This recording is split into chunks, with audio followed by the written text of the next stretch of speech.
तुम्ही किती स्मार्टली जगता ह्याच्यावर सगळं अवलंबून आहे. ज्या व्यक्तीमध्ये आत्मविश्वास नाही, स्मार्टनेस नाही, ती किती चकाचक सुंदर दिसत असली तरी तिला कोणीही सुंदर म्हणत नाही.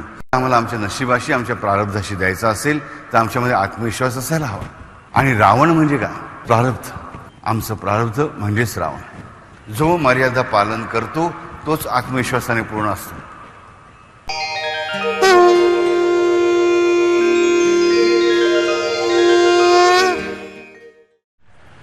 हरिओम. जंघे दशमुखांतकः. जंघे दशमुखांतकः. दशमुख असा जो रावण आहे, त्या रावणाचा अंत करणारा जो राम आहे, तो माझ्या पोटऱ्यांचं रक्षण करतो. तो माझ्या पोटऱ्यांचं रक्षण करतो. जंघे दशमुखांतकः. काफ मसस, काफ एरिया ज्याला आपण म्हणतो, तो एरिया, पोटऱ्या. शरीरामध्ये अनेक जळवा आपण बघतो की म्हणजे बॉडी बिल्डिंगला जातात शरीरासाठी. छातीचे मसल डेव्हलप करतात, बायसेप्स डेव्हलप करतात, परंतु पोटऱ्या मात्र अगदी बारीक शिरशिरीतच राहतात. कारण त्याचे व्यायाम शिकवले जात नाहीत, की शिकवले तर केले जात नाहीत, काही त्यांचं मला महत्त्व पडत नाही. जुन्या काळामध्ये आम्ही ज्या व्यायामशाळेत जात होते, अशा मोठ्या मशीन्सच्या वगैरे व्यायामशाळा नव्हत्या. तेव्हा तिकडे मातीचे हौद असायचे आणि त्या मातीच्या हौदामध्ये उभं राहून तो हौद खणावा लागायचा. आणि मग त्या सगळ्या पैलवानाच्या पोटऱ्या सुद्धा चांगल्या जबरदस्त होत असत. कारण त्या मातीमध्ये पाय रोवून उभं राहिल्याशिवाय त्या पोटऱ्यांनी ताकदवान होत नाही. त्यानंतर बैठका मारताना सुद्धा नुसत्या बैठका न मारता एक लाकडाचाही खांब ठेवला जायचा, त्या दांडुका ठेवला जायचा किंवा फळी ठेवली जायची, त्याच्यावर टाचा ठेवायच्या आणि बैठका काढायच्या. आणि अशा 15, 20, 25 बैठका नाहीत तर कमीत कमी 150चे 3 सेट्स वगैरे अशा सहजतेने मुलं मारत असत. त्यामुळे त्यांच्या पोटऱ्या, त्या मल्लांच्या, भारतीय मल्लांच्या, हा भाग अत्यंत जबरदस्त ताकदीचा होत असे. आपण म्हणतो लाथ मारीन तिकडे पाणी काढीन, अशी प्रवृत्ती पाहिजे. अशा लोकांनी जर लाथ मारली तर ज्याच्या मारतील ते डोळ्यातून पाणी काढतील, अशी परिस्थिती असते. हा जो शरीराचा भाग आहे, हा भाग पृथ्वीशी खूप निगडीत आहे. चालण्यामुळेच हा विकसित होतो. हा चालण्यामुळेच विकसित होतो आणि चालण्याला मदत करतो. मग असं एक सुंदर सायकल आहे. जेवढा मनुष्य अधिक चालतो तेवढा भाग अधिक पॉवरफुल, जेवढा भाग अधिक पॉवरफुल तेवढा मनुष्य इझिली आरामात चालू शकतो न थकता. बघा, खूप चालण्याने दुखतात काय तर पोटऱ्याच दुखतात, बरोबर. जास्त वेळ बसून राहिलो आम्ही, जे आम्ही नेहमीच बसलेलेच असतो, बरोबर की नाही, त्यामुळे काय दुखतं तर मांड्या दुखतात, पोटऱ्या दुखत, पोटऱ्या दुखतात चालण्याने. याचा अर्थ या पोटऱ्यांचा संबंध कुठेतरी चालण्याशी आहे. आणि हे स्नायू विकसित झाले, हा पार्ट विकसित झाला की चालणं सोपं पडतं. आणि उभं राहण्यापेक्षा प्रत्येकाच्या लकबीमध्ये फरक असतो. बघा, बरीचशी म्हणजे अशी अशी अशी ताठ उभं राहिलेलं आणि बसलेली माणसाली मला खूप कमी मिळालं. आता सगळे ताठ झाले काय की, बरोबर.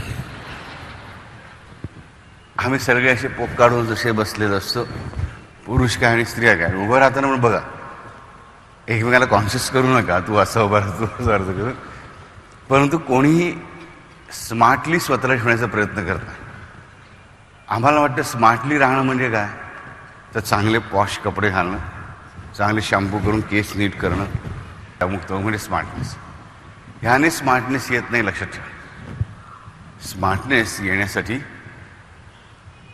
How do you carry your self, तुम्ही स्वतः सहजगत्या कसा वावर करता, ह्याच्यावर तुमचा स्मार्टनेस अवलंबून असतं. स्मार्टनेस म्हणजे काहीतरी आचकट विचकट बोलून दुसऱ्याला खाली पाडायला बघणं नाही, पुढे पुढे करणं नाही.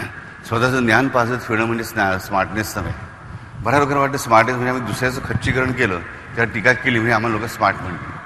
त्याला कोणी स्मार्ट म्हणत नाही आणि याचा तुम्हाला स्वतःला काही फायदा नसतो. स्मार्टनेस म्हणजे जे काही घडतं, जे घडत असतं त्याला ॲप्ट, प्रॉपर, उचित रिस्पॉन्स, उचित प्रतिसाद देण्याची तुमची क्षमता. जे काही तुमच्या संबंधित की तुमच्या आजूबाजूला घडत असतं त्या प्रत्येक कृतीला प्रॉम्प्टली, ताबडतोब, जराही वेळ जाऊन देता उचित प्रतिसाद देण्याची तुमची क्षमता, हा स्मार्टनेसचा एक मोठा घटक आहे. तर दुसरा घटक आहे, जेव्हा काहीही घडत नसतं आजूबाजूला, तेव्हासुद्धा तुमचं वागणं, तुमचं पोश्चर, म्हणजे तुमची गेटअप, नुसता गेटअप नाही तर पोश्चरसुद्धा, ह्या दोन्ही गोष्टी म्हणजे काय, तर तुम्ही जसे आहात तसे किती कम्फर्टेबल आहात. मनुष्य असा होतो, असा होतो, असा होतो, असं नाक करतो, असं करतो, असं करतो, असं करतो, याचा अर्थ कुठेतरी हा मनुष्य बॅलन्स नाही आहे, हा मनुष्य कुठेतरी म्हणायचं स्थिर नाही आहे. म्हणजे स्मार्टपणासाठी आवश्यक असतं तुमचा रिस्पॉन्स, तुमचा उचित प्रतिसाद, आणि त्याबरोबर तुम्ही स्वतःबरोबर, स्वतःशी किती कम्फर्टेबल आहात, तुम्ही किती रिलॅक्स आहात, ह्याच्यावर तुमचा स्मार्टनेस अवलंबून असतो. पोक काढून उभ्या असलेल्या माणसाला कोणी स्मार्ट म्हणत नाही. आजाराने पोक काढलं असेल गोष्ट वेगळी, स्मार्ट म्हणत नाही, कारण तो स्मार्ट नसतो. आणि कसं हा पाठीचा कणा जो आहे ना, हा जेव्हा आम्ही पोक काढून असे बसत राहतो सारखे, कायमच्या त्या समच्या पोझिशनमुळे आमच्या शरीरातली, प्राणमय शरीरातली जी 9 चक्र आहेत, ही चक्र एकमेकापासून वेगवेगळ्या दिशांना अलाइंड होते. ती एका सरळ रेषेत राहत नाही, आणि एका सरळ रेषेत न राहिल्यामुळे त्यांच्यामधून जो ऊर्जेचा स्रोत वाहतो, तो ऊर्जेचा स्रोत नीट कार्य करू शकत नाही, पाहिजे त्या गतीने वाहू शकत नाही. ज्यांना आत्मविश्वास कमी आहे त्यांना ताठ पाठीने बसणं कठीण पडतं, आणि जे ताठ पाठीने बसत नाही त्यांचा आत्मविश्वास आपोआप थोडा कमी होतो. म्हणजे आमच्या हातामध्ये काय आहे, तर ताठ पाठीने बसण्याचा सराव करणं. सर्व संपूर्ण तिथं बसता येत नसेल, पण कमीत कमी एक 15 मिनटं 20 मिनटं सकाळी संध्याकाळी आसन म्हणून म्हणा, काही म्हणून म्हणा, पण आमच्या पाठीचा कणा ताठ ठेवून बसायची सवय लावली, त्याचा आम्हाला खूप फायदा असतो. म्हणजेच काय, तर स्मार्टनेसचा संबंध कसे आहे, तर माझ्या उचित प्रतिसादाशी, म्हणजे माझ्या आत्मविश्वासाशी. आणि ह्यासाठीच प्राणायाम ही अत्यंत महत्त्वाची उपाययोजना आम्हाला सगळ्यांनी सांगितली. श्रीमद पुरुषार्थाच्या 2य खंडामध्ये हा प्राणायाम कसा करायचा, तसेच रससाधना कशी करायची, त्यासाठी कुठल्या आसनामध्ये बसायचं, अवघी 3च आसनं दिली, काही 100 आसनं पण दिली नाही, पण त्या आसनांमध्ये बसून आम्ही आत्मविश्वास कमवू शकतो, आम्ही ताकद कमवू शकतो. परंतु ही झाली स्थितीमध्ये परिस्थिती. स्थिती म्हणजे आम्ही एका जागी बसलो असतो, पण दिवसभर काही बसून राहू शकत नाही, आम्हाला चालावं लागतं आणि उभं राहावं लागतं. जे पाठीच्या कण्याचं महत्त्व आहे तेच महत्त्व ह्या पोटऱ्यांचं आहे. जेव्हा आम्ही चालत असतो किंवा उभं असतो तेव्हा, म्हणजे पाठीचा कणा ताठ ठेवणं जसं आवश्यक आहे, तसंच उभं राहतात आपण नीट उभं राहता येणं ही खूप आवश्यक गोष्ट आहे. आणि उभं राहणं हे जे आमचं पोश्चर आहे, ही उभे राहण्याची आमची स्थिती जी आहे किंवा चालताना जी आमची स्थिती आहे, ती सगळीच्या सगळी अवलंबून आहे आमच्या पोटऱ्यांवरती, आणि आम्ही पोटऱ्यांचा वापर कसा करतो त्यावरती. शाळेमध्ये बघा आपल्याला एक मार्च पास्ट वगैरे शिकवलं जातं, व्यायाम शिकवले जातात, PT शिकवलं जातं, फिजिकल ट्रेनिंगचं पिरियड असतं. तर आम्हाला काय सांगितलं जातं, 2 पोझिशन दिल्या जातात, होशियार आणि विश्राम, बरोबर. तर विश्राम पोझिशनमध्ये आम्ही 2 हात मागे घेतो आणि दोन्ही पायांमध्ये कमीत कमी 1 फूट अंतर ठेवून उभं राहायचं असतं, पाठीचा कणा ताठ, नजर समोर. तर होशियारमध्ये दोन्ही हात बाजूला ठेवून पाठीचा कणा ताठ आणि दोन्ही पाय ताठ ठेवायला लागतात, आणि दोन्ही पाय जुळून पण अगदी थोडं अंतरमध्ये ठेवून उभं राहावं लागतं. त्यानंतर कदम चालत सुरू होतो, म्हणजे आम्ही 1-1 पाऊल पुढे चालतो किंवा दागच्या जागी हे करतो आणि पुढे मार्च पास करतो. प्रत्येक सैन्याच्या प्रशिक्षणामध्ये हा मार्च पास अत्यंत आवश्यक आहे. जगाच्या पाठीवर कुठलंही सैन्य घ्या, कुठल्याही देशाने घ्या, त्यांची मार्च पास करायची पद्धत वेगळी वेगळी असेल. कोण पाय असा उडवतो, कोण असा उडवतो, कोण असा उडवतो, पण त्या प्रत्येकामध्ये एक विशिष्ट गती आहे, विशिष्ट पोझिशनपर्यंतच पाय न्यायचा आहे, तिथून परत खाली आणायचं आहे. परंतु हा मार्च पास दररोज करणं प्रत्येकासाठी आवश्यक मानलं जातं. केवळ व्यायाम म्हणून असेल त्यांनी धावायला सांगितलं असतं, पण आज हजारो वर्ष हा मार्च पास कुठल्या ना कुठल्या प्रकारे फक्त सैन्याशी निगडीत आहे, हे आम्ही कधीच लक्षात घेत नाही.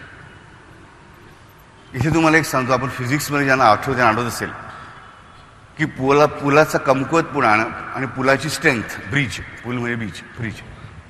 तर जेव्हा एखादी सैन्याची तुकडी अवघ्या 50 जणांची सुद्धा मार्च पास करत त्याच्यावरनं जाते, त्या अवघ्या 50 जणांच्या तुकडीमुळे त्यांच्या मार्च पासमुळे अख्खा ब्रिज कोसळून खाली पडू शकतो. त्यामुळे त्याची ड्युरेबिलिटी, त्याची स्ट्रेंथ बघण्यासाठी जी मापं वापरली जातात त्याच्यामुळे हे एक प्रचंड महत्त्वाची गोष्ट असते.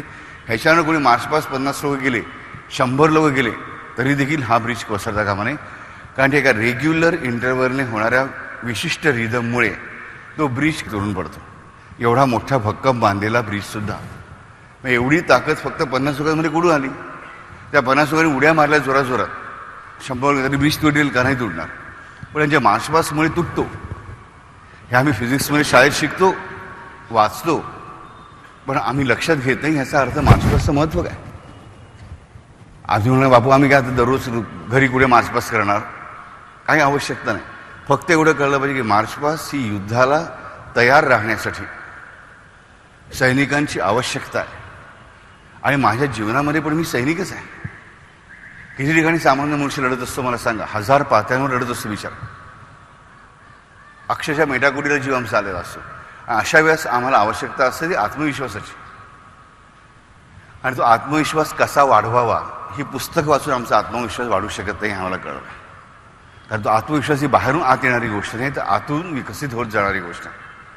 आणि त्यामध्ये माझ्या पाठीचा कणा ताठ असणं ही जशी माझी आवश्यकता आहे, त्याचवेळी माझी आवश्यकता आहे की चालताना आणि उभं राहिलेलं असताना माझे ह्या ज्या पोटऱ्या आहेत त्यांचा वापर करून मी माझी पोझिशन सरळ, ताठ आणि एका शिस्तीमध्ये, एका धीम्या गतीने पावलं पडणं, मिश्रित गतीने पाऊल पडणं हे आवश्यक असतं. उभं राहताना सुद्धा आम्ही असे पुढे मागे करून उभे राहतो. त्यामध्ये आम्ही आमच्या शरीराची संपूर्ण रचनाच बदलून टाकतो. परत रचना म्हणजे संरचना, त्यांचं एकमेकांशी अलाइनमेंट, आपलं काही स्ट्रक्चर बदलत नाही. आणि जी 9 केंद्र त्या पाठीच्या कण्यामध्ये आहेत ती कार्यरत आहेत. ती कार्यरत असली तरी देखील जेव्हा मी चालतो किंवा जेव्हा उभा असतो आणि वेगवेगळ्या विचित्र पोझिशन्स घेतो, तेव्हासुद्धा त्या पाठीच्या कण्यावर, त्या चक्रांच्या प्रवाहांवर विविध प्रकारचे ताण मी उत्पन्न करत असतो. आणि त्या ताणतणावांमुळे आपोआप माझ्या मनामध्ये पण ताणतणाव उत्पन्न होत राहतात. म्हणून ताणतणाव शिथिल करण्यासाठी सुद्धा प्राणायामाचा खूप मोठा उपयोग सांगितलेला आहे. त्याचबरोबर नुसता प्राणायाम करून फायदा नाही. प्राणायाम करत असतानाच मला माझं पोश्चर, माझं गेट म्हणजे चालण्याची क्रिया, चालण्याची स्टाईल म्हणजे गेट म्हणतात त्याला मेडिकल लँग्वेजमध्ये. हे गेट जे आहे म्हणजे चालण्याची स्टाईल जी आहे ती पण मला सुधारावी लागते. बेंगळुरासारखं कसंही चालतो त्याला अर्थ नाही. आम्ही शर्ट घालतो, पॅन्ट घालतो, एकदा सकाळी आतमध्ये शर्ट कोंबायचं कसं तरी पॅन्टमध्ये, ते पण नीट चांगल्या रीतीने इन्शर्ट करता येतं हे आम्ही विसरून जातो. त्यानंतर ते शर्ट हात वारे करताना कुठे इथून बाहेर येतं, तिथून बाहेर येतं, तिथून बाहेर येतं. आमचं याच्याकडे लक्ष नसतं. का? चांगल्या कंपनीत जॉब मिळवायचा असला की मग आम्ही टाय बी बांधून जातो, व्यवस्थित शर्ट पॅन्ट वगैरे व्यवस्थित खोचून जातो, बुटाला पॉलिश करतो सकाळचं. एकदा नोकरी मिळाली की मग ती आता कोण काढून घेणार आहे? कसे राहिलं ती काय बिघडतं, आता काय करायचं, झालं काम सगळं. आयुष्यभर पुरुष पण असे राहतात, बायका पण तसेच राहतात. खरंच ह्याला बायका पण अपवाद नाहीत. बायका सौंदर्य साधना करतात, पुरुष पण करतात. पुरुष दररोज 20-20 मिनिटं दाढी करतात, ती सौंदर्य प्रसाधन असतं. पण ते सुद्धा आम्ही नीट करतो का? दाढी खरवडल्यासारखी कशी तरी केलेली असते, एखादा पुरुष काहीकडे दिसत असतो. आणि केवळ त्या चेहऱ्याकडे लक्ष द्या असं माझं म्हणणं नाही, पण रिअली स्मार्ट राहण्याचा आणि स्मार्ट वागण्याचा प्रयत्न करा. ते खूप आवश्यक आहे. बावळटपणा म्हणजे काही उचित गोष्ट आहे असं मुळीच नाही. साधेपणा आणि बावळटपणा याच्यामध्ये खूप फरक आहे. बरी म्हणतात तो साधा आहे, या म्हणायचं बावळट आहे, पण ते तोंडाने बोलता येत नाही म्हणून म्हणतो नाही तो साधा आहे. त्याचा अर्थ समजून घ्यायचा की तो बावळट आहे, तो मूर्ख आहे, तो बेअक्कल आहे, ह्याच्यावरून आम्हाला कळलं. पण उभं राहताना आणि चालताना आम्ही कसे चालतो, कशा स्टाईलने चालतो. जर आमचं चालणं चुकीचं असेल तर कुणातरी चांगलं चालण्याची कॉपी करायला काय हरकत आहे? करायची कॉपी तर चांगली करा ना. नीट जो बसलेला आहे, नीट जो चालतो आहे, त्याच्यामध्ये एक सिंहाची ताकद आहे, त्याच्यामध्ये बघण्यामध्ये एक सौंदर्य आहे. एवढंच नाही तर तो असा का चालतो, ज्याकडे आत्मविश्वास आहे म्हणून तो असा चालतो, आणि तो असा चालतो, असा बसतो, म्हणून ज्याकडे आत्मविश्वास अधिक वाढत राहतो, हे आम्हाला कळलं पाहिजे. पण साध्या टापटिपीने राहणं सुद्धा आम्हाला जमत नाही, अजिबात जमत नाही. इस्पेशली जर गृहिणी असल्या तर त्यांना वाटतं आमची जबाबदारीच नाही चांगलं टापटीप राहणं. नवरा जेव्हा घरी येतो संध्याकाळी, जेव्हा त्या बायकोचा अवतार बनून पळून द्यायच्या बाहेर असतो. पुरुष त्याच अवस्थेत घरी आलेला असतो, केस असे सगळे झालेले असतात, शर्ट मळलेलं असतं, शर्ट बाहेर पडलेलं असतं. असं का? प्रत्येकाने याचा विचार करायला की टापटिपीने राहणं हे पण स्मार्टनेसचा एक आवश्यक भाग आहे. तो पहिली गोष्ट मला करायला हवी. त्यानंतर माझी बसण्याची स्थिती, माझी उभं राहण्याची स्टाईल आणि माझी चालण्याची स्टाईलसुद्धा मला सुधारायलाच हवी. बेंगळूरपणे राहून काहीही जीवनामध्ये मिळत नाही, हे पहिलं सत्य आम्हाला शिकवायला पाहिजे, डेफिनेटली शिकायला पाहिजे. आणि ह्या स्मार्टनेसमध्ये ह्या चालण्याची स्टाईल आणि उभं राहण्याची स्टाईल जी आहे, तिच्यामध्ये ह्या पोटऱ्यांच्या भागाचा खूप मोठा सहभाग आहे. ज्या प्रमाणात पोटऱ्याचे स्नायू स्ट्रॉंग, त्या प्रमाणामध्येच मनुष्याच्या उभं राहण्यामध्ये डौल येतो. स्त्री असो की पुरुष, ज्याचे पोटऱ्याचे स्नायू स्ट्रॉंग आहेत त्याचीच उभं राहण्याची स्टाईल ही डौलदार असते, चालण्याची स्टाईल डौलदार असते. पण ते चालल्याशिवाय स्ट्रॉंग होत नाही, म्हणजे आम्हाला चालायला पाहिजे. चालले की ते स्नायू स्ट्रॉंग होतात, ते स्नायू स्ट्रॉंग झाले की चालणं आपोआप सुधारतं. हे आम्हाला कळलं पाहिजे. स्त्रीसाठी आणि पुरुषांसाठी दोघांसाठी आवश्यक आहे. बऱ्याच वेळी स्त्रिया बघतो डोक्यावर असं पुस्तक ठेवतात आणि मग चालण्याची स्टाईल करत करत करत चालायचा प्रयत्न घरामध्ये. त्याने मान दुखते, स्टाईल सुधारत नाही. पण घरामध्ये सुद्धा तुम्ही चालण्याची प्रॅक्टिस केली दुसऱ्याच्यासाठी चांगलं, तर बिघडलं कुठे? पण त्याच्यावर नुसती स्टाईल सुधारलीत आणि जास्त चालला नाहीत तर त्या चालण्यामध्ये ग्रेस येत नाही, हे आम्हाला कळलं पाहिजे. म्हणजे आमचा हा जो चालण्याचा डौल आहे, उभं राहण्याचा डौल आहे, बसण्याची स्टाईल आहे, ह्याच्यामध्ये जर आम्हाला स्मार्टनेस हवा असेल तर पाठीचा कणा ताठ ठेवणं आणि नीट चालणं, म्हणजे पोटरीचे स्नायू अधिक ताकदवान करणं, हे आमच्यासाठी अत्यंत आवश्यक आहे. जेव्हा पोटऱ्यांचे स्नायू स्ट्रॉंग नसतात त्याच मनुष्य असा असा असा डोलत राहतो आपोआप, आणि ते खूप विचित्र दिसतं, हास्यास्पद दिसतं. पण आम्ही स्वतः ते दोष कधी बघत नाही. दुसऱ्याचे चालण्यावर आम्ही टीका करतो, फेंगडाचा आहे, तिचे पाय वाकडेच आहेत, ह्याचे पाय उलटेच आहेत, तो कसा बोलतो, तो कसा तो. दोघांशी तुम्हाला काय करायचं आहे? स्वतःला सुधारायचा प्रयत्न करा. सौंदर्य तुमच्याकडे किती आहे आणि किती नाही ह्याच्यावर जास्त काही अवलंबून नसतं. मनापासून सांगतो राजा, तुम्ही किती स्मार्टली जगता ह्याच्यावर सगळं अवलंबून आहे. सौंदर्याला किंमत नाही असं मुळीच म्हणत नाही, पण सौंदर्य आणि रूप, बेसिक रूप चांगलं आहे की कमी आहे की थोडं जास्त आहे, हे आधीचं ठरलेलं आहे. त्यात तुम्ही बदल घडवून आणू शकता, काही विशेष बदल आम्ही घडवून आणू शकत नाही. पण आम्ही आमच्या स्मार्टनेसमध्ये डेफिनेटली वाढ करू शकतो. आणि जी व्यक्ती स्मार्ट आहे ती आपोआप सुंदर दिसतेच, ही महत्त्वाची गोष्ट लक्षात घ्या. तर ज्या व्यक्तीमध्ये आत्मविश्वास नाही, स्मार्टनेस नाही, ती कितीही चकाचक सुंदर दिसत असली तरी तिला कोणीही सुंदर म्हणत नाही, ही गोष्ट पण आम्ही लक्षात घेतली. आणि हा जो आत्मविश्वास आहे, हा आत्मविश्वासच मनुष्याला सदैव चांगल्या मार्गावर ठेवतो. ओव्हर कॉन्फिडन्सबद्दल मी बोलत नाही, उचित आत्मविश्वास. ओव्हर कॉन्फिडन्समध्ये जाणाऱ्या माणसांकडे आत्मविश्वास नसतोच खरं म्हणजे. तो ओव्हरवर काही नसतो, त्या फुशारक्या असतात, त्या बढाया असतात. आणि ज्याला खराखुरा आत्मविश्वास आहे तो कधी पोकळ बढाया मारत नाही, मोठ्या मोठ्या गोष्टी करत नाही. पोकळ बढाया मारवणारी माणसं लोकांच्याकडे पैसे मागत हिंडतात, भीक मागत हिंडतात, कोणाचे पैसे घेतले तर परत देत नाहीत. लोकांना एक काम करतो म्हणून वचन दिलं, 10 कामं करतो वचन दिलं, त्यात एकही काम करत नाही. ही सगळी पोकळ बढाया मारणारी माणसं. आणि अशा पोकळ बढाया मारणारी माणसं म्हणजे आत्मविश्वासपूर्ण माणसं नाही. ती 10 जणांना फसवत असतील, पण म्हणून ती आत्मविश्वासपूर्ण माणसं होत नाही.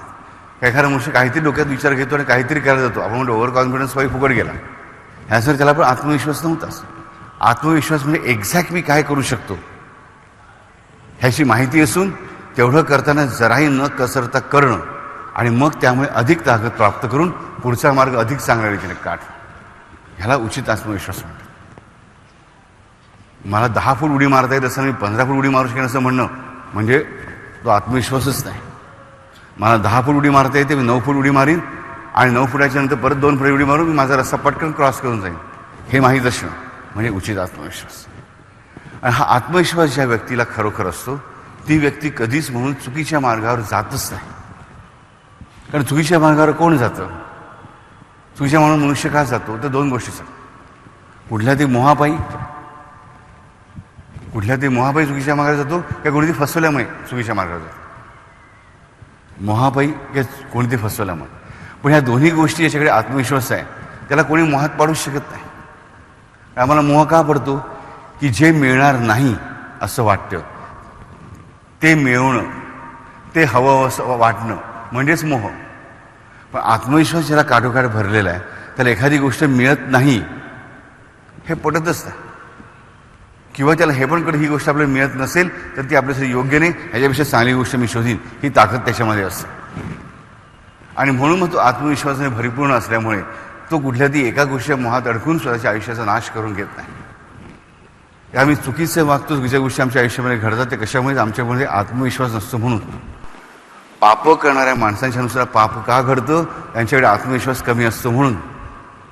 हे लक्षावधी गुंडाज आम्हाला का दिसतात? हे शूर आहेत? मुळीच नाहीत. हे गुंड शूर नाहीत, ह्यांच्यामध्ये सगळ्यात मोठी भीती आहे. हे भयाने भरलेले आहे म्हणून यांना हातात ते शस्त्र कायम हवं आहे. ते शस्त्र हातात घेतल्याशिवाय, 4 लोकांना भीती दाखवल्याशिवाय ह्यांची भीती कमी होत नाही. म्हणून यांना शस्त्र हवं आहे, आम्हाला कळवं. म्हणजे ज्याच्याकडे आत्मविश्वास आहे तो कधीच गुंड बनणार नाही. आम्ही बऱ्याच हिंदी पिक्चर्समध्ये बघतो की काहीतरी वाईट प्रसंग घडला त्याचा बदला घेण्यासाठी मनुष्य गुंड बनला. ज्याच्याकडे आत्मविश्वास आहे तो कधीच त्या मार्गाने जाणार नाही. तो उलट अधिक चांगल्या मार्गाने प्रवास करील. धडा शिकवायचा तो पण शिकवेल इतरांना, पण इतरांना धडा शिकवताना तो स्वतःचं नुकसान करून घेणार नाही. गोंड म्हणून दुसऱ्या धडा शिकवणं म्हणजे काय?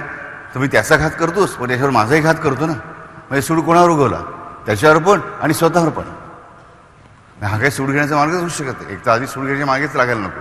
पण मला कोणाला धडा शिकवायचा आहे तर तो धडा शिकवताना मी स्वतः धडा शिकवण्यामध्ये काय अर्थ आहे सांगा? स्वतःचं नुकसान करण्यामध्ये काय अर्थ आहे मला सांगा?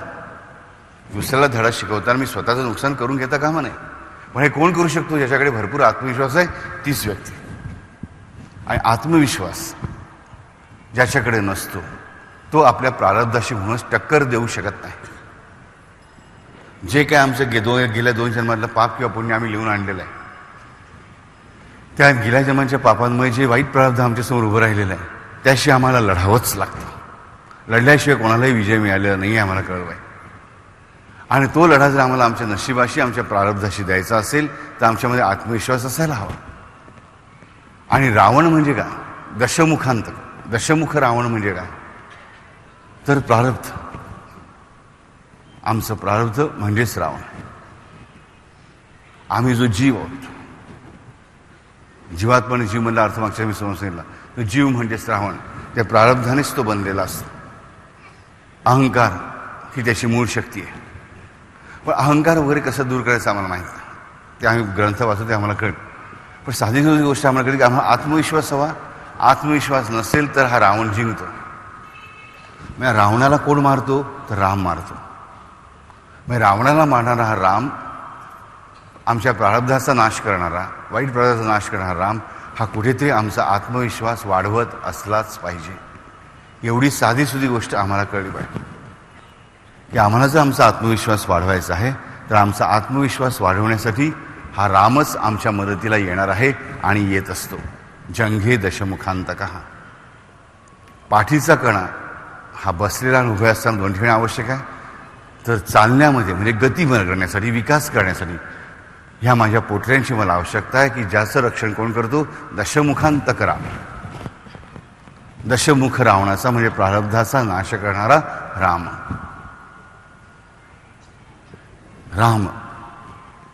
राम नामाला अपरंपार महत्त्व या भारतभूमीने दिलेलं आहे. राम नामाला सद्गुरूंच्या 2 चरणांची उपमा दिलेली आहे की सद्गुरूंचे एक चरण म्हणजे रा आणि दुसरे चरण म्हणजे म. इतक्या स्पष्ट शब्दामध्ये संतांनी आम्हाला सांगितलेलं आहे की रामनाम एकदा मुखी धरलं, रामनाम अंतरंगामध्ये धरलं की सद्गुरूंचे चरण प्राप्त झाल्याची स्थिती आमच्याकडे असते. आणि हे जे रामनाम आहे, हा जो राम आहे, हा राम आमचा आत्मविश्वास वाढवत राहतो. साधी गोष्ट असते, आम्हाला भूताची भीती वाटते. भूताची भीती वाटते आम्हाला काय, राम राम राम राम राम राम राम राम म्हणायचं की भूत जवळ येत नाही, येणारच नाही, प्रश्नच नाही. पण एवढ्या साध्या ठिकाणी सुद्धा आमच्या लक्षात, की लहानपणापासून आम्हाला एक माहिती असते की जिकडे आमचा आत्मविश्वास सगळ्यात दुबळा पडतो, म्हणजे भूताटकीच्या पुढे, तिकडे सुद्धा रामनामच आमच्या मर्यादेला येतं, हे आम्हाला सगळ्यांना अगदी ठासून सांगतात. म्हणजेच रामनाम ही कुठेतरी भय दूर करणारी आणि आत्मविश्वास वाढवणारी शक्ती असली पाहिजे. असं हे रामनाम. तर तो राम सुद्धा काय असेल, तो राम जर आमच्या आयुष्यामध्ये आला तर आमचा आत्मविश्वास कोण कमी करू शकेल? आमचा आत्मविश्वास कधी कमी पडेल? आमचा आत्मविश्वास कधी डळमळेल? कधीच नाही. मग आम्हाला प्रश्न पडतो, बाबू मग आम्ही नक्की काय करायचं? नुसतं राम राम राम राम म्हणायचं का? किंवा कुठलं तेल घेऊन पोटऱ्यानं चोळायचं आणि राम राम म्हणायचं का? किंवा स्वतःचे पाय चेपता चेपता राम राम राम राम म्हणायचं का? काय करायचं का? नाही. महत्त्वाची गोष्ट म्हणजे चालताना प्रत्येक पावलाला रामनाम घ्यायचं. साधी सुधी पहिली प्रक्रिया. दिवसभर चालताना जमलं नाही, हरकत नाही. आमच्या बापूने हजारो वेळा आम्हाला सांगितलं की दररोज कमीत कमी 1 तास प्रत्येकाने चाललंच पाहिजे. बायकाही ऐकत नाहीत, पुरुषही ऐकत नाहीत. काही लोक 1 महिनाभर चालतात. बापू असं गुरुवारी बोलले की 4-5 दिवस जातात चालायला, त्यानंतर स्वप्नात चालतात, फक्त दिवस चालत असतात. पण 1 तास दिवसाला आम्ही कमीत कमी चाललं पाहिजे. सकाळी अर्धा तास, संध्याकाळी अर्धा तास पण चालू. काय मॉर्निंग वॉकच घ्यायला पाहिजे असं मुळीच नाही, म्हणजे चाललं पाहिजे. आणि त्याच चालताना तरी आम्हाला प्रत्येक पावलाला राम राम राम राम.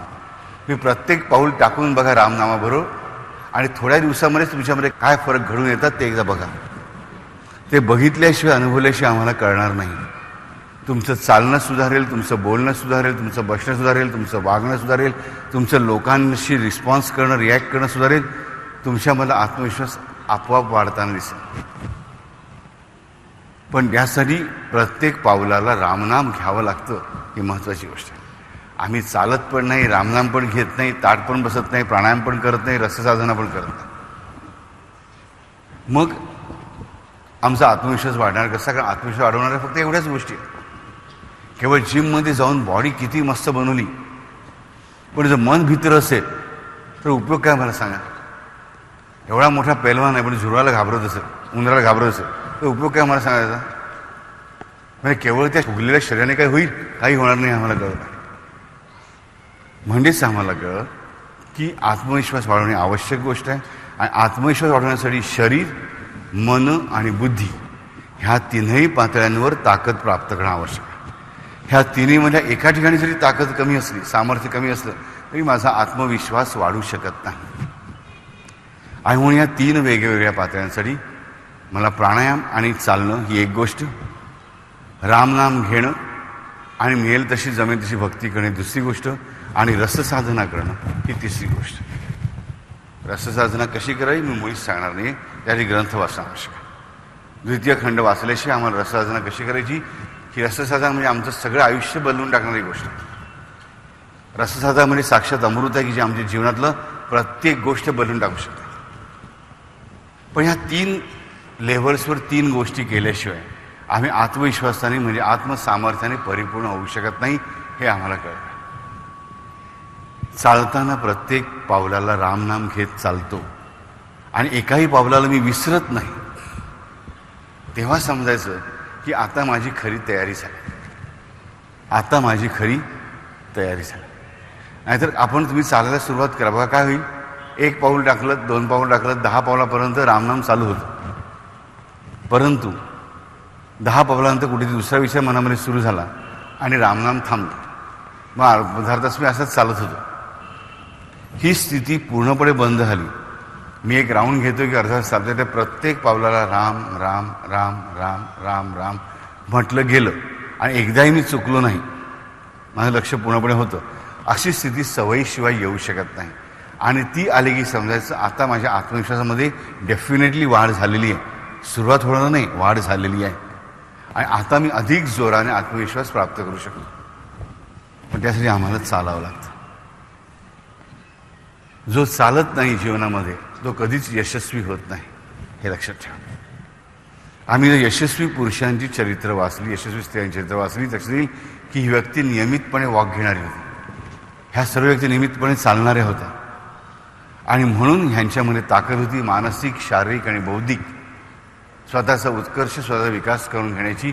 आणि दुसऱ्या कोणी किती आघात करायचा प्रयत्न केला, अडथळे आणण्याचा प्रयत्न केला, तर त्या अडथळ्यांवर मात करण्यासाठी यांच्याकडे भरपूर आत्मविश्वास होता. पण त्यासाठी चालावं लागतं. पण ते चालणं कष्ट न ठरता व्यायाम ठरला पाहिजे. माझ्या तिन्ही पातळ्यांवरती, शरीर, मन, बुद्धीवरती, तर मला त्याच्यावर रामनाम घेणं किंवा गुरुनाम घेणं, एखादं सुंदर स्तोत्र म्हणणं आवश्यक आहे. हे जेव्हा आम्ही करतो तर आपोआप आमच्या शरीरामधल्या सगळ्या गती ज्या आहेत, सगळी जी ट्रान्समिशन्स आहेत आमच्या शरीरामध्ये, मध्ये हॉर्मोनल्स असोत की इलेक्ट्रोमॅग्नेटिक फील्ड निर्माण असोत की इलेक्ट्रिकल जशी हार्ट फायबर्समध्ये असतात तशी असोत, आमच्या शरीरामध्ये काय निराळे इलेक्ट्रिक करंट्स आहेत, निराळे हार्मोन्स आहेत, अंगिरस आहेत, निराळे केमिकल म्हणजे रासायनिक द्रव्य आहेत, त्यांच्या ॲक्शनमुळे आमच्या सगळ्या गोष्टी घडत असतात. हे सगळे प्रवाह आहेत. काही विद्युत प्रवाह आहेत, काही रसप्रवाह आहेत, रक्तप्रवाह आहेत.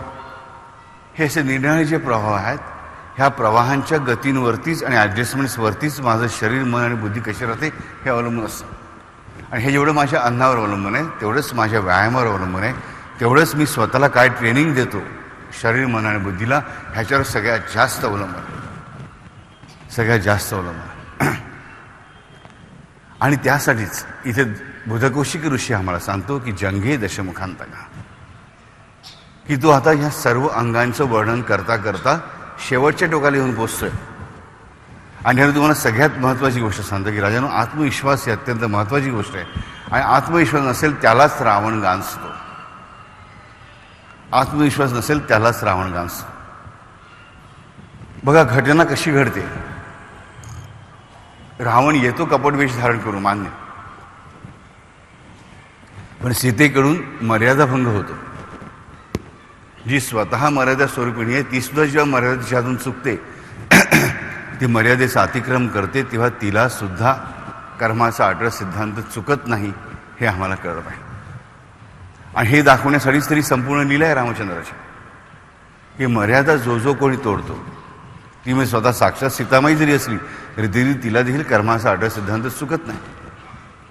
की सोन्याची कातडी असणारा हरिण असूच शकत नाही हे सीतेला माहिती आहे, ते देखील तिला त्याचा मोह पडतो, तिला मोह पडतो. ती रामाला पाठविते. त्यानंतर लक्ष्मण रेषा घालून जातो, म्हणजे मर्यादा घालून जातो, तिच्या बाहेर तू यायचं नाही. पण रावण येतो, ती परत ती लक्ष्मण रेषा ओलांडते, परत मर्यादा तोडते. आणि त्यामुळे तिच्या नशिबी रावणाच्याकडून हरण केलं जाणं होतं आणि एवढ्या दिवसाचा रघुपतींचा विरह होतो. म्हणजे आमच्या लक्षात की मर्यादा जाने जाने म्हणून तोडली, जाने जाने म्हणून तोडली, त्या प्रत्येकाच्या नशिबी हीच गोष्ट येते. आणि ही मर्यादा तुटली का तिच्याकडून, तर त्या क्षणाला सीतेला तिच्या उदाहरणावरूनच आपल्याला अभ्यास करायचा आहे. तिचा आत्मविश्वास कमी होता, तिचा आत्मविश्वास ती घालून बसलेली होती. सीतेचा आत्मविश्वास कोण घालून बसणार, कोणाचीच हिंमत नाही, हे आम्हाला मान्य आहे. परंतु ही लीला घडते तेव्हा लक्षाला पाहिजे काय, की सीता दोन्ही ठिकाणी मर्यादा तोडते. म्हणजे मर्यादा तोडणं आणि आत्मविश्वास कमी असणं ह्याच्यामध्ये काहीतरी खूप जवळचं नातं असलं पाहिजे, की त्याच्यामुळे तिचा आत्मविश्वास आपोआप कमी झाला आणि म्हणूनच रावण तिच्यावर जोर करू शकला. नाहीतर रावणाची काय हिंमत होती. जो रावण मला सांगा लंकेमध्ये तिला स्पर्श करू शकत नाही, तो इथून मात्र तिला हरण करून घेऊन येऊ शकला. हे कसं काय आपल्याला पटतं का. साधी गोष्ट, बरोबर की नाही. लंकेमध्ये जो रावण तिला हात पण लावू शकला नाही, ती त्याला शिव्या घालते वाढेल तशा, की तू अधम निलज लाज नाही, तोही तू हलकड आहेस, नीच आहेस, भ्याड आहेस, भेकड आहेस, अशा शिव्या ती त्याच्या बायकांच्या तोंडावर त्याला घालते. तरी त्याची हिंमत होते तिला हात लावायची. तो मात्र इथे एकटा असताना तिला पळून नेऊ शकतो. म्हणजे त्याचा अर्थ आमच्या लक्षात येईल की तिची ताकद सीतेची कुठेतरी त्या क्षणाला कार्यरत होऊ शकत नाही का, कारण तिने मर्यादेचा भंग केलेला आहे म्हणून. आमचा आत्मविश्वास जर आम्हाला कायम राखायचा असेल तर आम्हाला आवश्यक महत्त्वाची गोष्ट इथे सीतामाई स्वतः शिकवते की ती स्वतः मर्यादा रूपिणी आहे, की आम्हाला आमच्या मर्यादा पाळल्याच पाहिजेत. म्हणूनच तो मर्यादा पुरुषोत्तम राम आहे. तो मर्यादा पुरुषोत्तम आहे म्हणूनच तो आत्मविश्वास देऊ शकतो हे आम्हाला कळलं आहे. तो कुठलीही मर्यादा कधीच तोडत नाही. प्रत्येक मर्यादेचं तो उचितपणे पालन करतो आणि म्हणून तो रावणाचा नाश करू शकतो.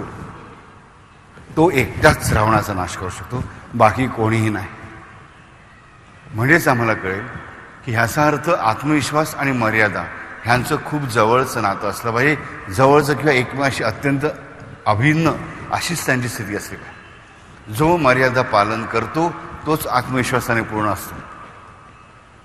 दुसरा कोणी आत्मविश्वासाने पूर्ण असू शकत नाही.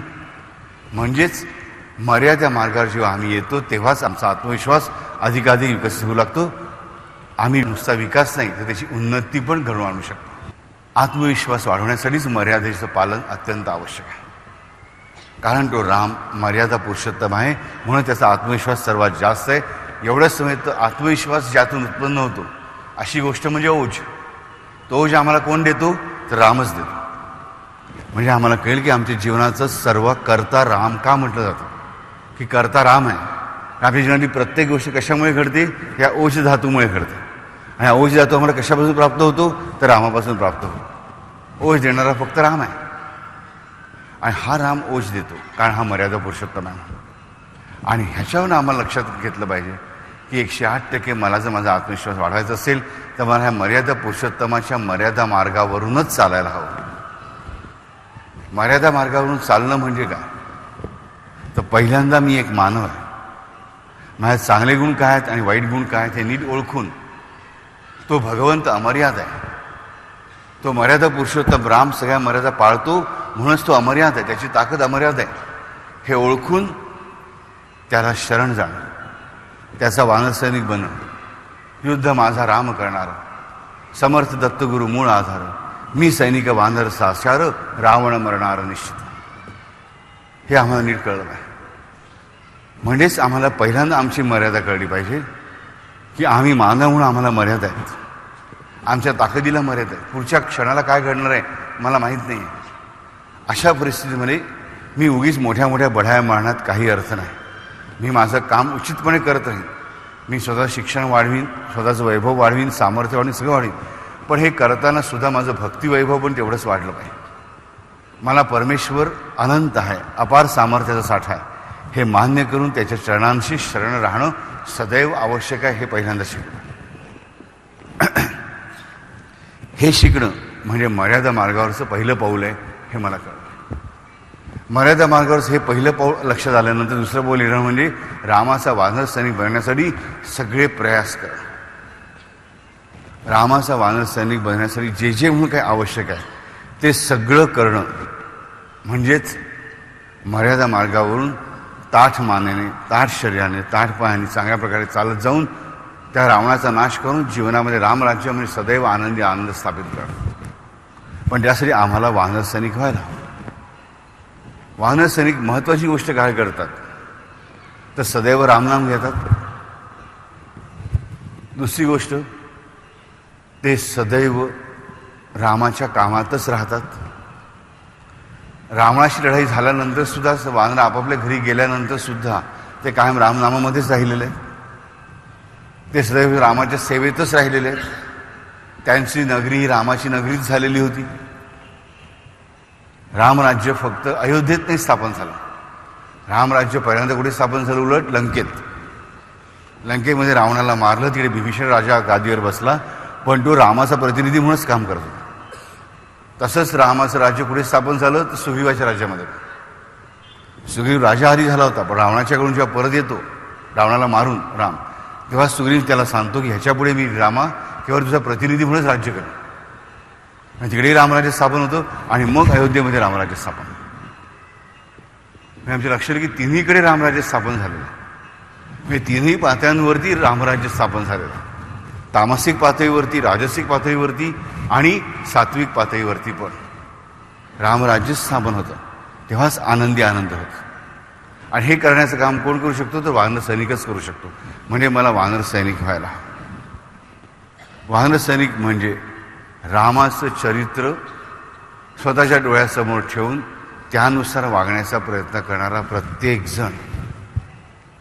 रामाचं चरित्र, रामनाम, त्या हनुमंताची भक्ती हनुमंताने जसं जास्त स्वीकारलं. भले आम्हाला हनुमंताचं ब्रह्मचर्य नाही जाऊन हरकत आहे, आम्ही सामान्य माणसं, पण त्याचे जेवढे चांगले गुण आम्हाला घेता येतील तेवढे ते घ्यायला काय हरकत आहे मला सांग.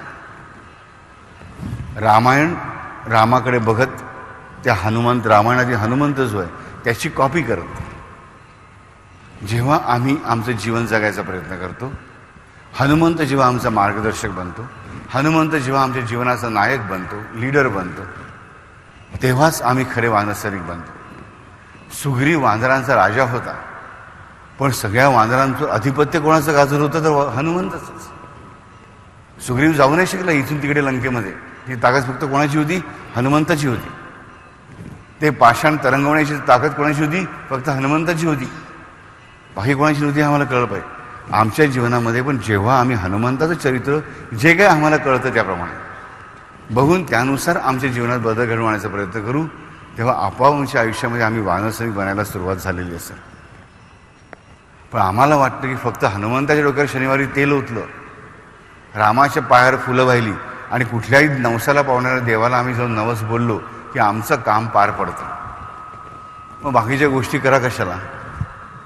जीवन तर एवढं सोपं असतं राहिलं.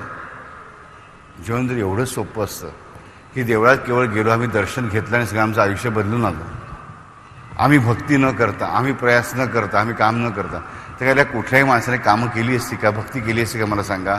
108% नाही. कारण माणूस एवढा कुठलाही स्वतःची गरज पहिली भागवणारा दुसरा प्राणी नाही. तो स्वतःच्या गरजेला जास्त प्राधान्य देतो. स्वतःचं डोकं साधं सर्दीनं दुखत असेल आणि दुसऱ्याचं डोकं ब्रेन ट्यूमर दुखत असेल, ते माणसाला स्वतःच्या डोक्यात जास्त पटेल असेल. तू मर मारायचं, माझं डोकं दुखते, मला पहिल्यांदा डोकं चपून दे. हा प्रत्येक माणसाचा स्वभाव आहे. आणि मग अशा परिस्थितीमध्ये जेव्हा माणूस एवढा स्वार्थी असतो प्रत्येकजण, तरी देखील तो संपूर्ण म्हणजे आपोआप गोष्टी होत असताना तो प्रयासांच्या कष्टांच्या मागे कशाला लागला असता. आज हजारो वर्षाची मानवाची परंपरा बघितली लक्ष देईल की माणूस सतत शोध घ्यायचा प्रयत्न करतो. भौतिक पातळीवरती निर्णय शोध लावतो, आध्यात्मिक पातळीवरती शोध लावायचा प्रयत्न करतो. हे दोन्ही शोध तो लावायला का बघतोय? तर त्याला कळतंय की हातावर हात ठेवून स्वस्थ बसून काही होणार नाही, नुसतं देवळात जाऊन दर्शन घेऊन येऊन काही होणार नाही, मला माझे प्रयास करायलाच पाहिजे. बघा, काही मंदिरांच्या दाराशी रात्री मोठ्या गाड्यांची रांग लागलेली असते. दिवसभर बिचारे गरीब लोक रांग लावून उभे असतात. ते 6-6, 7-7, 8-8 तास सांगत उभं राहिलं तयार असतात. रात्री असा एक दुसरा वर्ग येतो की जो गाडीत म्हणूनच येतो, त्यांच्यासाठी आधीची गर्दी खाली केली जाते आणि मग त्यांना सुविहितपणे दर्शन घेता येतं. पण तो वर्ग सुद्धा स्वतःचं काम संपून येतो. तर 8 ते 10 तास दररोज उभे राहणाऱ्या रांगेमध्ये का उभे राहू शकतो? 8 ते 10 तास रांगेमध्ये, कारण त्यांना तेवढा वेळ असतो. तर रात्री येणारा जो वर्ग आहे त्यांच्याकडे जेवढा वेळ नसतो, ते आपल्या कामाला देवदर्शना एवढंच महत्त्व देत असतात. म्हणून जी माणसं स्वतःच्या प्रयासाला, स्वतःच्या परिश्रमांना देवपूजे इतकंच महत्त्व देत नाहीत, त्यांची देवपूजा व्यर्थ गेली आम्हाला कळलं. केवळ काही करण्याजोगं नाही म्हणून आम्ही देवपूजा करत राहत असो, तर ती पूजा देवाला सुद्धा मान्य होणार नाही हे आम्हाला कळलं. कारण देवाने आम्हाला 2 हात दिलेत, 2 पाय दिलेत, बुद्धी दिलेत, हे काहीतरी करण्यासाठी दिलेत, चांगलं करण्यासाठी, स्वतःच्या जीवनाचा विकास करण्यासाठी. प्रत्येक जीवात्मा उन्नत होत होत त्या जीवात्म्याचं रूपांतर दिव्यात्मामध्ये व्हावं, हीच परमात्म्याची इच्छा असते. त्याची अधिकाधिक अधोगती होत तो जीव बनावा, म्हणजे प्राणी बनावा, असं परमेश्वराला कधी वाटत नसतं. आणि म्हणून ही सगळी बुद्धी आणि इतर साधनं मानवाला परमेश्वराने दिलेत, ती स्वतःचा विकास करण्यासाठी, स्वतःची उन्नती करण्यासाठी. पण ही उन्नती आत्मविश्वासाशिवाय शक्य नाही हे आम्हाला कायम कळतं. त्यामुळे वानर सैनिक बनल्याशिवाय आम्हाला आत्मविश्वास मिळू शकत नाही हेही आम्हाला कळलं. वानर सैनिक बनण्यासाठी काय केलं पाहिजे हे जर डिटेल आम्हाला नीट बघायचं असेल तर आम्ही बघितलं की श्रीमद पुरुषार्थाचा 2रा खंड आम्हाला अभ्यास करायला. नुसता वाचून पारायण करून होणार. मी इकडे स्पष्ट नियम दिला आहे की प्रथम खंड पारायणासाठी, 3य खंड पारायणासाठी असेल, 2य खंड मात्र अभ्यासासाठी, अभ्यास करून आमच्या जीवनात वापरण्यासाठी. ज्याला लिहिता वाचता येतं ती प्रत्येक व्यक्ती तो नीट समजून घेऊ शकते आणि त्यानुसार आपल्या जीवनामध्ये बदल घडवून आणू शकते. म्हणजे काय तर प्रत्येक व्यक्ती वानर सैनिक बनू शकतो. प्रत्येक व्यक्ती, आणि तेच मानवाचं अंतिम ध्येय असतं, हे लक्षात ठेवा. कोणी म्हणेल की माझं अंतिम ध्येय मोठा करोडपती होण्याचं आहे, या जगातला सगळ्यात ताकदवान मनुष्य व्हायचं होण्याचं आहे, किंवा मला 150 वर्ष जगायची इच्छा आहे. समजा कोणी एखाद्या माणसाने ठरवलं की माझी महत्त्वाकांक्षा आहे की 150 वर्ष जगायचं, जगू शकेल का? नाही. आणि समजा अगदी जगला, ती काय गलित गातं परिस्थिती असेल मला सांगा. हाही विचार करा. आणि समजा एखाद्या माणसाला 1000 वर्षाचं आयुष्य प्राप्त झालं, त्याने वर मिळवला, समजा होणार नाही पण समजून सांग, 1000 वर्ष आयुष्य मिळालं, किती भयानक असेल ते. त्याच्या नजरेसमोर त्याची मुलं नातवंड जातील जग सोडून, पुढच्या वेळी येतील नक्की, पण ते दुःख कोण सहन करणार मला सांगा? ते दुःख त्यालाच बघायचं. परत पुढे एवढे नातवंडांचा पसरा वाढलेला असेल की त्याची नाव पण लक्षात राहणार नाही. वर्षानुवर्ष 30 गोष्ट करत राहील, कंटाळणार नाही का मला सांगा? जरी चांगला हिंडता फिरता राहिला तरी देखील. आणि कोणाला त्याच्याबद्दल अटॅचमेंट असेल, त्याचं म्युझियम करावं लागेल. राणीच्या बागेसाठी एक बाग करून त्याला पिंजऱ्यामध्ये ठेवतील लोक. हा बघा 900 वर्षाचा मनुष्य बघायला या, आणि त्याचं तिकीट लावून बाकीचे लोक पैसा कमावतील, आणि हा मात्र पिंजऱ्यात पडलेला असेल.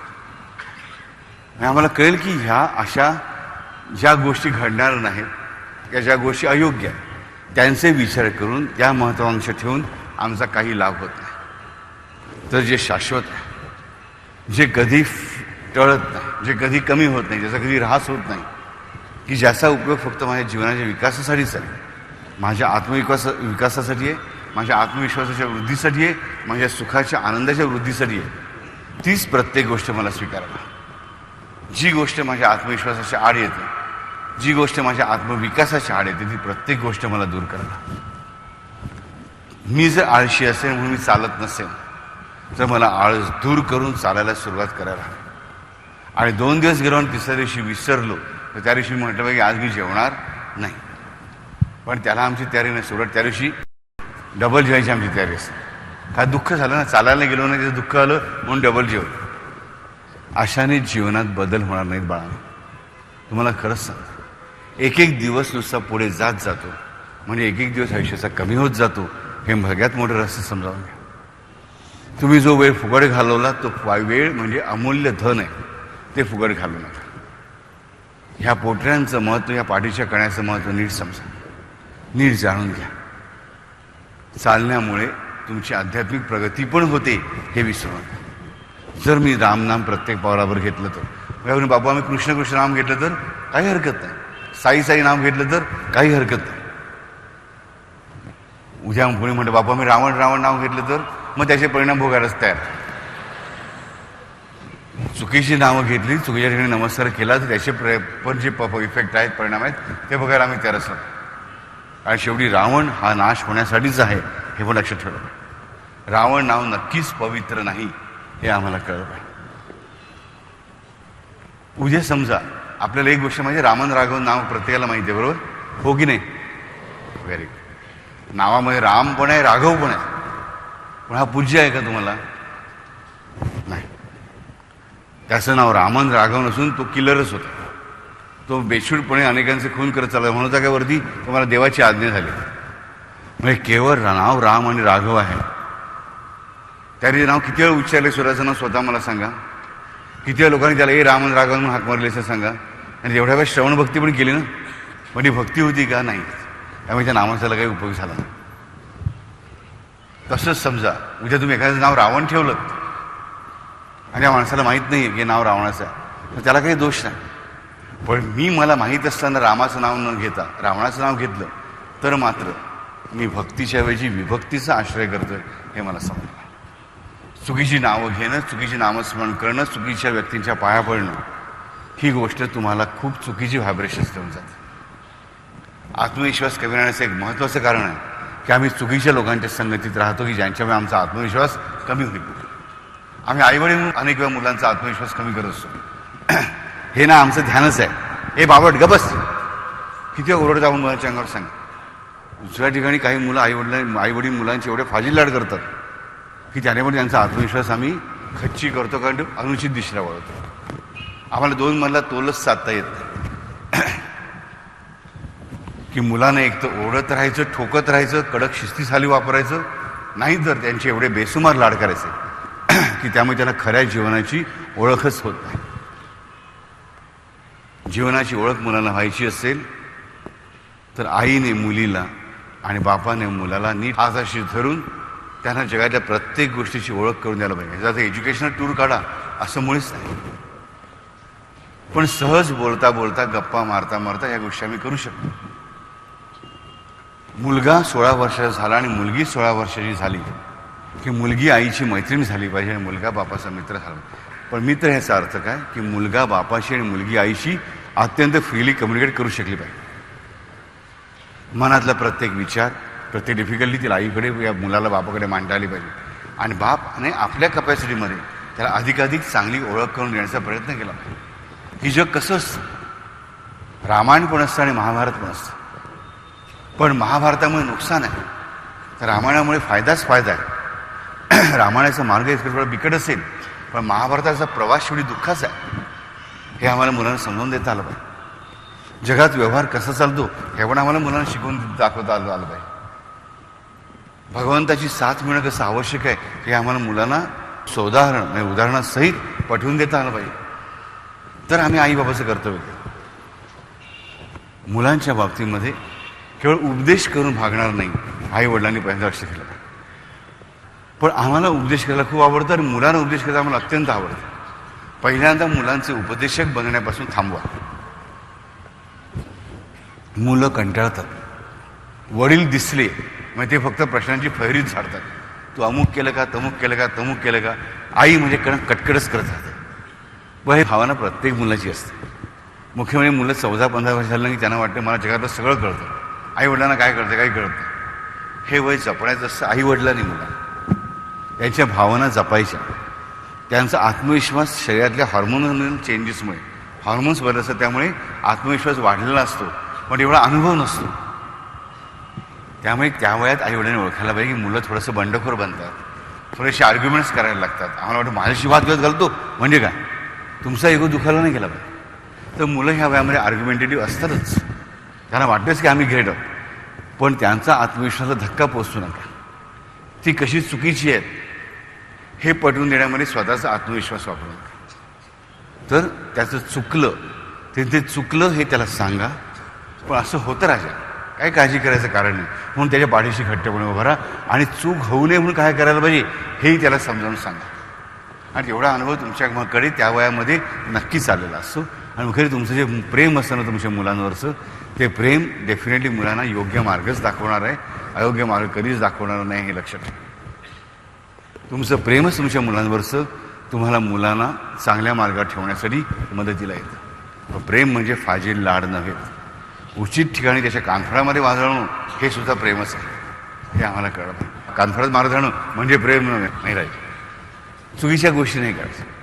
त्याच्या पाठीवर प्रेमाने हात फिरत आला पाहिजे, त्याशी शेखहँड करत आला पाहिजे. मुलीला सांगताना आईला समजावून सांगता आलं पाहिजे, बाई गं असं असं असतं, काय असतं काय नाही नीट समजावून सांगायचं. आक्रस्तायपणाने नाही.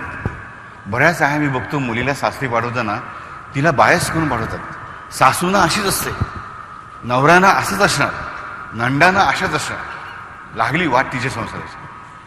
नाही त्या आल्या मुलीचे संसार सुखाचा करायच्या मागे नसतात, तिच्या संसारामध्ये बिबा घालण्याच्या रंगामध्ये असतात. तिलाच सांगायला पाहिजे, बघ बाई जगामध्ये चांगली माणसं पण असतात, वाईट माणसं पण असतात. तुला माणसं कशी आहेत नीट राहिल्याशिवाय ओळखता येणार नाही. सावधपणे वाग. चांगली असतील त्यांच्याशी अधिक चांगली वाग, जी वाईट असतील त्यांच्यापासून थोडी लांब राहा. नेहमी एक प्रकारे मी बघतो काय बायकांचं वरचढपण असतो की बाई नेहमी तिला स्वतःची मुलीलाच ती उपदेश करते की नवऱ्याला मुठीत ठेव, आणि मुलालाच उपदेश करते पायातली वाहन पायात ठेव. एकच बाई. पण मुलीच्या बाबतीमध्ये म्हणणं काय असतं, कौतुक ते आमच्या मुलीचा तिचा नवरा तिच्या मुलीत आहे बरं का, आणि मुलगा जर तुझ्या मुलीत गेला तर बैलो बाय एकच आहे. कारण का, आणि पुढे तिला काहीच मिळत नाही. तिला कोणाचंच प्रेम कधी प्राप्त होत नाही अशा स्त्रीला, कारण तिने तिच्या मुलांचं नीट ट्रेनिंग केलं नाही म्हणून, आणि तिने स्वतःचं ट्रेनिंग केलं नाही म्हणून, तिने स्वतः चांगलं काय आणि वाईट काय ह्याचा कधी विचार केला नाही.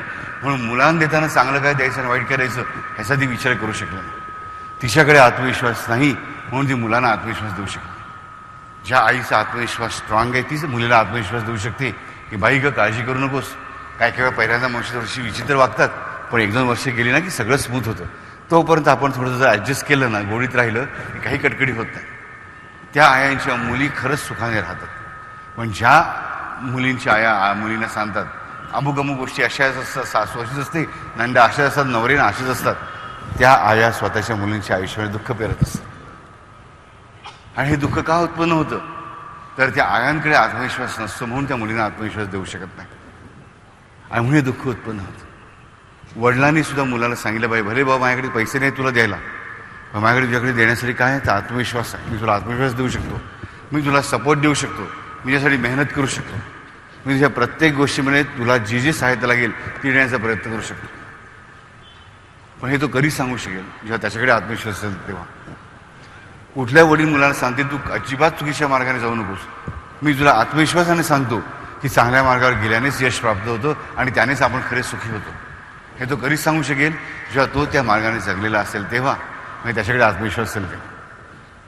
आणि हा आत्मविश्वास नसणं म्हणजेच रावणाचं राज्य असतं. आणि ह्या रावणाचं राज्य आमच्या सदैव असतं, म्हणजेच काय तर आमच्याकडे आत्मविश्वासाचा अभाव असतो. आत्मविश्वासाचा अभाव म्हणजेच रावण, ही दुसरी व्याख्या आम्हाला कळली. आणि त्यासारखं दुःख नाही, भीतीसारखं दुःख लक्षात ठेवायचं. जो मनुष्य सदैव भीतीच्या छायेत जगतो तो कधीच सुखी होऊ शकत नाही. सुखी होणं म्हणजे काय, कसली भीती नसो. आम्हाला वाटतं गुंडगी फिरतात बंदूक घेऊन, ते निर्भय असतात, मुळीच नाही. ते सदैव भीतीच्या छायेत असतात म्हणून सदैव बंदूक घेऊन फिरतात. हे आम्हाला कळलं पाहिजे. खरं निर्भय कोण आहे तर हनुमंत आहे. विभीषण कधी निर्भय झाला तर रावणाच्या राज्यातून निघून रामाच्या राज्यात आला तेव्हाच. सुग्रीव कधी निर्भय झाला, हनुमंताला शरण गेला तेव्हाच. आम्हाला कळलं पाहिजे आयुष्यामध्ये की प्रत्येक ठिकाणी निर्भयता ही फक्त रामाशी आणि या हनुमंताशी जोडलेली आहे, बाकी दुसऱ्या कोणाशी नाही. हरी.